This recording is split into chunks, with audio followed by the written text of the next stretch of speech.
আচ্ছা, চাল পটল খেতে তোমাদের কেমন লাগে? জানো তো, নিরামিষ রান্নাগুলোর মধ্যে আমার খুব পছন্দের একটি খাবার হচ্ছে চাল পটল। চলো তোমাদের সাথে শেয়ার করি যে আমি কিভাবে চাল পটলটা করি।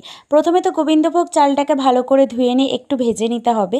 আর তারপরে এরকমভাবে ডুমো ডুমো করে কেটে রাখা আলু পটলগুলোকেও খুব ভালোভাবে কেটে ভেজে নিতে হবে। নুন হলুদ দিয়ে আলু পটলটাকে ভালো করে ভেজে নিলাম। আগে আলুটাকে তুলে নিয়েছিলাম, কারণ আলুটা তো একটু তাড়াতাড়ি সিদ্ধ হয়ে যায় আর পটলটার একটু সময় লাগে। ঠিক দেখো, আমি টক দই আর আদা মিক্স করে রেখেছিলাম, এখানে কেউ আদা বেটেও দিতে পারো।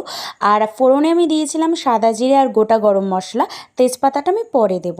আর ওই মশলাটার মধ্যে দিয়েছিলাম একটু জিরের গুঁড়ো, একটু ধনের গুঁড়ো আর একটু লঙ্কার গুঁড়ো, আর সামান্য একটু জল দিয়ে ভালো করে মশলাটাকে কষিয়ে নিয়েছিলাম খানিকক্ষণ। তারপর দেখো তেলটা কি সুন্দর ছেড়ে দিয়েছে। আসলে জানো তো, তেলটা একটু হিট হয়ে গেলে না, মশলা কষানোর সঙ্গে সঙ্গে করলে পরে এরম তেল ছেড়ে যায়। আর তারপরে আমি ওই চাল, আলু, পটল সবগুলো একসঙ্গে দিয়ে ভালো করে মশলার সঙ্গে কষিয়ে নিয়েছিলাম।